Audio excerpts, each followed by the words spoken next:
Hola Bandidos! Welcome to Mel's Magic. I'm Magic Mel, and this is, come on, it's Owl, my spirit guide. Welcome to episode 8 of season 5. I don't know if you can hear it through the mic of my computer, but there's a storm out there, and the weather's really reflecting how my past 2 days have been stormy, emotionally stormy. Yeah. And quite a challenge for, human design. Do you have an open emotional center? I have. That means I'm very receptive to the environment and I can easily get influenced because my emotional center is open. So my opportunity, I want to change the word challenge to opportunity. I used to say problem. I changed problem to challenge, and now I'm changing challenge to opportunity, because it is. So the opportunity for us human design with open emotional centers is to ride the emotional wave, to not get swept over by the emotions. And it's no small feat. It means we got to work on our grounding, on our anchoring, ways of anchoring ourselves in the physical body, the breath, sound, smell. And yeah, it's interesting. It's an interesting opportunity. But I guess that is the very topic I wanted to talk about. It's easy when things are flowing according to our plan. But what if they are, as there is in life, upheavals, unexpected upheavals? How do we deal with that? How do you deal with it? I used to be so unanchored in the past. Unanchored with a combination of being highly sensitive doesn't make a good outcome, because it meant that I was easily swayed, invaded, overwhelmed, destabilized. And it all came from, being in this constant fight, flight, or freeze mode, being in the survival mode, always watching out for the next thing going wrong or the next bad thing around the corner. Thankfully, nowadays, I'm aware that I'm the creator of my reality, so I'm much more zen about it, because I'm much more in control of my thoughts and the vibration I emit. And if I check in with myself and see how I'm feeling, if I'm feeling stable and at ease, I know that's what I'm attracting. But what if stuff happens like it did in my last week, and it's ongoing? Like this morning, for example, the heating broke down, and then I figured that my cat, I have this lovely 13-year-old cat, he's adorable, but I figured he's incontinent. Because I was like, what is this smell? And I'm like, oh my God, is it cat pee? And cat pee, it's so pungent. And I was like, oh no, it's on my seat. And then I just smelled it everywhere. I'm like, oh my God. And first I had a row with my poor Pancho, telling him off, because I thought maybe he was annoyed that I left him alone last night, because I went to a yoga session. And I forgot that he was indoors, so you know how cats can be vengeful. So I thought first that he was vengeful, and I had to go at him. And then I realized, oh no, it's everywhere. And then I was observing him, and I realized, he's incontinent. Called the vet. I mean, urinary tract infection. Anyway, I spent half of my morning, or all of my morning, picking up the rugs and throwing everything into the laundry, and just like, a little bit in a frenzy, because I'm like, I need to take care of this now because the smell is everywhere. So it was unexpected. I had lots of other stuff to do on a Monday morning. But I said, Melanie, this is life. This is nothing actually, but it's just stuff that happens.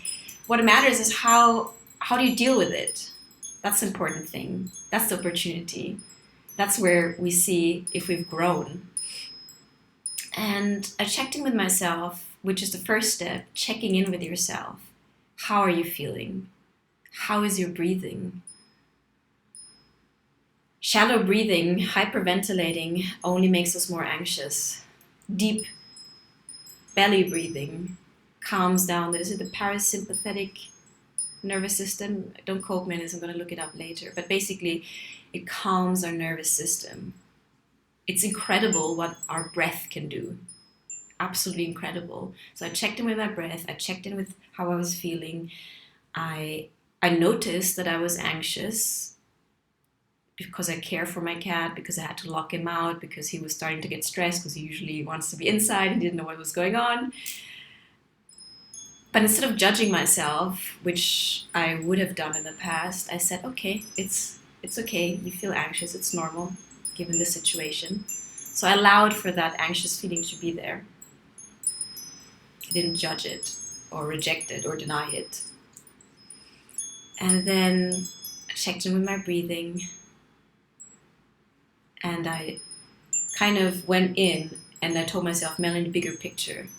Because you know what happens if there's a problem opportunity. We go tunnel vision, we zoom in and we want to fix it and we forget about everything else. We forget to zoom out. So the first thing I did was to force open my tunnel vision to stop, like fretting about the problem. Breathe and think bigger picture. All is well. I told myself, all is well. You can handle this. We got to tell ourselves these things because the way we talk to ourselves is essential. We're like, 80+% made out of water?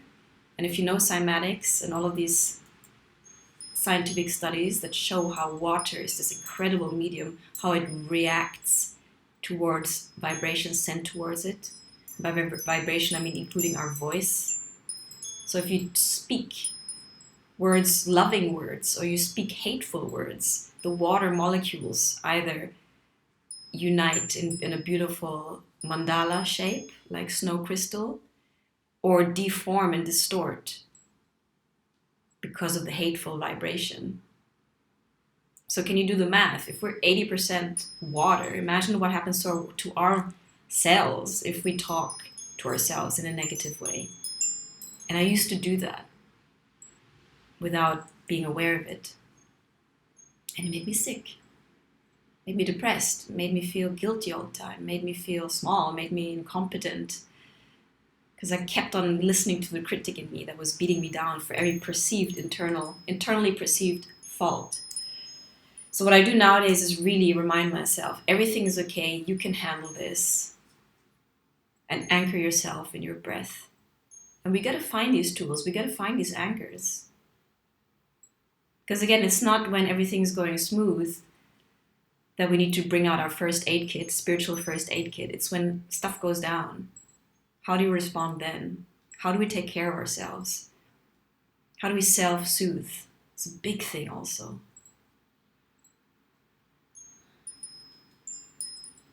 In the past, with any small problem, I used to call a friend, vent. And I'm not saying it's not okay to do that. But I used to do that compulsively without even checking in if the other person was mentally, emotionally there to hold space for me, So nowadays, if I really allow myself also to ask for support, I check with the person. It's like, hey, do you have some time? Can I share something with you, something I'm going through, rather than frantically picking up the phone like, So to soothe ourselves, to be our own parent, the parent we maybe never had, is vital. And it's something we gotta learn. We gotta learn to be there for ourselves. And not to expect somebody to save us from our worries, our troubles. I mean, even romantically, I used to look forward to falling in love because I thought, by falling in love, that person, I'm gonna latch onto that person. The person's gonna save me from my life problems. No. I mean, no wonder they all ran away. I mean, I'd be freaked out too. So what is the solution? The solution is self-care. And you know I talk about the self all the time because we gotta honor, we gotta love ourselves for us to be able to operate in a healthy way out there. For us to be able to be interdependent with other people. Interdependent meaning you bring yourself to the table, you say, hey, this is me, these are my skills, this is my quirkiness, these are my talents, and we're all different. So it's not about completing each other, it's about complementing each other because we all have different strengths. But we gotta know first what our strengths are. We gotta know ourselves first. And then we can create symbiosis, yeah. And we can create teams because we are relational beings. But first you gotta be there for yourself. Even the airplane, they say, no, oxygen mask on first and then you help your child. Because you can't be there for someone else if you yourself are not strong and healthy and loving. Was it Abraham Hicks who said, you cannot get ill enough to help the ill person, or you cannot get poor enough to help a poor person? No. The best we can do is to embody our highest self, to embody love, abundance, gratitude, and to shine that out into the world. Because by doing that, we empower others, so we inspire others. But if you make yourself small and weak and debilitated, how are you gonna accomplish anything out there? And this is not to judge that we may feel weak and debilitated sometimes. Of course we do. But it's again how we respond to that feeling of maybe disempowerment. How do you then make a different choice and empower yourself, an empowering choice? And it starts with a thought. It starts by the way we talk to ourselves. So yeah, I mean, have you thought about it? Are you there for yourself? How do you handle crises? And it doesn't even have to be the big blow up thing. Just small things. Do you beat yourself up? Before, I was so hard on myself. If I thought I made a mistake, I would immediately beat myself up about it. It's like you should have, could have, would have. You should know better. You should be better. It's terrible. We're so cruel to ourselves.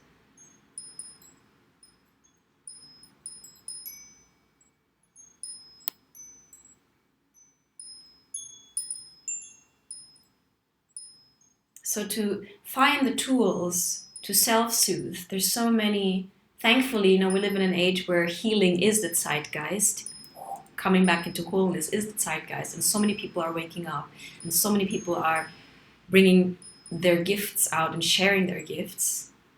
A lot of them being healers and energy workers. There's so much out there. You got to find what works for you, and look at it like not like a problem, like an opportunity. It's like, okay, I need support. I need to empower. I want to empower myself. How can I do this? Where do I need support? Do I need a deep coach? Do I need a life coach? Do I need therapy? I mean, just in therapy, there's so many different ways. There's so many different ways of working with the body, hypnosis, sound healing, meditation, yoga, and going out to nature, nutrition. It has to be a holistic thing. Don't also expect this quick fix, this one thing that's going to do it. No.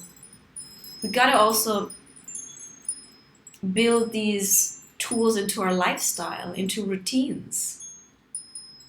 I mean, a life is built upon small moments and habits. What are those habits made of? How do you spend your day?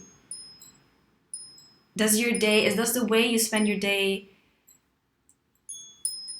aid you towards wellness, or does it make you unwell? And going back to the tools, yeah, there's so much. Dream analysis. It's so exciting to see what works for you. Yin Shinjutsu, Reiki. Go out and just have a peek of what's out there. Ask friends what works, what didn't work. And then try it out. It needs to work for you. That's the thing. No, for nobody else. And then, as I said, you make a little toolkit. I think we should all have a spiritual mental health wellness toolkit. If I'm like in a checklist, okay, I'm feeling unwell, pause. How am I feeling? It might just be something super basic, like you're hungry. I mean, I get hangry. If I'm like one of my basic needs are not met, I'm already the likelihood that I'm gonna go a little bit off the wrong path is bigger than if I'm well rested and had a nutritious meal. Just basic stuff. We are biological beings. So how is the state of our body in the moment? What does your body need? Water, hydration is another big thing. I mean, I'm making a conscious effort of drinking more, although I'm not really fond of water, but teas and stuff. Because, again, 80% water, and that also helps our intuition to work better. And spiritual guidance, they communicate with us through water. I always drink a lot of water, even before our session here. So are you hydrated enough? Because dehydration causes headaches and migraines and grumpiness and all kinds of malfunctioning. Basic stuff. That's another thing. When I get entangled into an emotional storm, I tell myself, back to basics. Meaning breath, feeling, checking in with myself. And then immediately telling myself, all is okay. Whatever is happening, it's going to be okay. Like literally, hug yourself even. Do whatever it takes to feel a little calmer. Because we're not going to get anything done if we're in panic mode and our amygdala is like sending fight, flight, freeze signals. Amygdala is one of the most primitive parts of our brain. We cannot make conscious decisions if our amygdala is firing crazy signals. So we got to calm our nervous system first. And it happens that we live in a traumatizing society that is generally not conducive to safety. And the thing is, when we as an individual don't feel safe, we shut down, no? Defense mechanisms go up. You go into survival mode. Imagine everyone doing that. I mean, you've seen that during the pandemic. Everyone going like this. Everyone paranoid. Everyone scared. We're not gonna be open to creative solutions if we are in survival mode. And it comes down to the everyday moments in life, because that's what life is made of. I'm realizing now also, I cherish and I put my intention to be attuned to every moment, because that is really all there is. I used to make, I'm half German, I used to make 5-year plans and like live in the future, my mind being in the future, hardly present, always anxious. I mean, by definition, that's insanity. So we live in a pretty insane world, and we got to teach and allow ourselves to come back to safety and to create more sanity, starting with ourselves. So self-regulation and soothing ourselves in the moment for whatever little distress we're going through is essential. Because again, we cannot access the creative and solution-oriented parts of our brain if our survival mode has been triggered. Because those parts of the brain will be shut off, and fear will be running the show. And it's very easy to get caught up in fear. False evidence appearing real. Because our mind starts going in overdrive and creating all kinds of stories. Get paranoid, become hypervigilant. No, we can do better. So, the simple yet complex act of creating personal safety, every time we do that, we add to the co-creation of a safer world.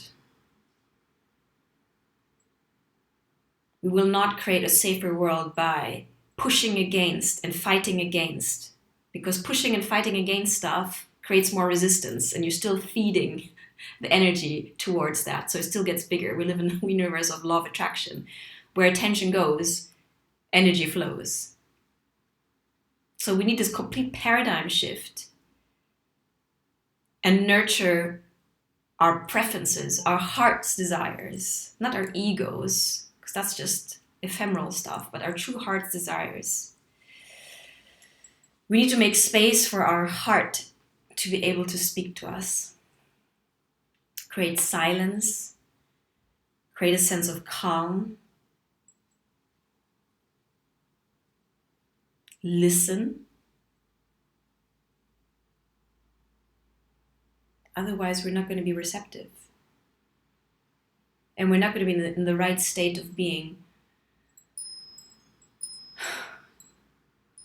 to take steps towards our own evolution. I'm going to a different topic here, but might as well. Creation is not done. We are here as human beings on the leading edge of creation. Quoting Abraham Hicks here. The leading edge, meaning the universe, the creator, whatever you want to call the higher power, is flowing through us. Through our desires, we are bringing new life, new ideas, new manifestations into 3D. But we kind of pinch ourselves off this creative flow if we are in resistance of things. And resistance is very strongly linked to fear, because fear-based thoughts and negative thoughts are usually go together, tango together. And negativity can make us sick. I'm not a doctor, but I have lived my own experience. And negative thinking made me sick.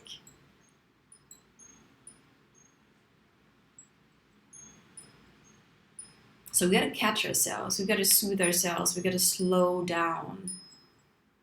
And this slowing down also helps, I'm absolutely convinced, to create a world that is more attuned to natural rhythms, our own natural rhythm and Mother Earth's natural rhythm. And by being more attuned to our own rhythm, and by slowing down and by sitting with ourselves and our feeling and whatever is going on in the moment, and by being strong enough not to escape that distress, emotional distress, we will consume less, because overconsumption is linked with addiction and is linked with trying to escape pain. So the more we're able to calm ourselves down and sit with our pain, the less we will consume. Because we will be able to take care of ourselves and that emotional need, which usually is just presence with whatever is there, rather than distracting ourselves with a cigarette, with a smoke, with a drink, with shopping, with whatever addictions out there, even work. So it's really all linked, guys. And I've said it before, this lie of us being powerless. Absolutely not. Because each one of us is a fractal of the universe. We are the universe in itself. So by healing ourselves, and I'm not the only one saying this, but I'm saying it in my voice, by healing ourselves, we add to the healing of the world. Trauma is low frequency. Healing raises our frequency. And healing, again, is coming back into wholeness, is reclaiming lost fragments. And when we reclaim lost fragments and become whole, we have a healthy sense of self. And I said that in my last video, how anger also is important for that. Bottom line here is, I guess, again, I'm proud of myself. I was able to self-soothe without the compulsion of immediately asking for help. Which I'm not saying is not okay. Do ask for help. If you really feel you need it, do ask for help. But try also to be there for yourself first. Because in the end, that's what it comes down to. You got to be able to stand on your own feet and rely on your own inner resources. And by meaning, when I say be there for yourself, you can reach out to your spirit guides and your angels also. I mean, that's also part of being there for yourself. I guess by what I'm trying to avoid is this outsourcing of safety from other people. Because of course friends are going to be there for us. They want to be there, no? But there's only so much other people can do also for us. At the end, we make the choices. We make the final choice, even towards healing. You can go to the doctor. I mean, I had it. My family members outsourced their powers and expected only the doctor to cure them. That's not how healing really takes place. You gotta be part and engage in your own healing. You need to be an active participant in your healing. Otherwise, you're going to just play the victim role, and we're not going to heal from that modus operandi. Lost my train of thought a bit here. I guess my point is your healing matters. Being there for yourself matters. Doing the inner work matters. And it's not always chewing gum, bubble gum, unicorns, and roses. It takes effort and it takes work, but it's worth it. It's really worth it.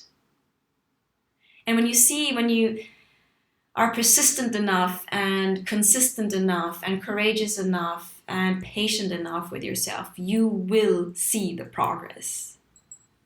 It does take some time to get that ball rolling.